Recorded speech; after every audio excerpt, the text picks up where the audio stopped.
Salibonani muli yeZimbabwe, mina ibizo lami nguGift Banda. Indaba yangiletha lapha eKhami Prison indaba nje encane, ngisakhuthana ekukhulumeni lonkosikazi and kwenzakala ukuthi ngagcina sengilingekile ngadobha ibhemba ngakhipha ikhanda. Kuyindaba yangiletha lapha bangigweba iminyaka eyi-4. Okwakwenzakale ukuthi mina unkosikazi wayepheke imbuzi.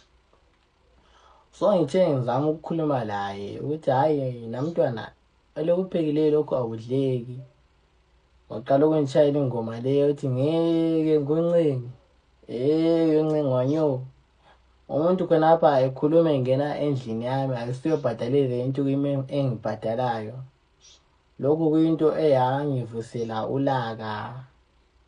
Awusathane wangenela laye lana yazi imimoya ikhona. Angazi ukuthi mbani wayechiya ibhemba lakhe ebhenchini lapho engangihleli khona. Ngabona nje kuphela sengithwele ikhanda ezandleni.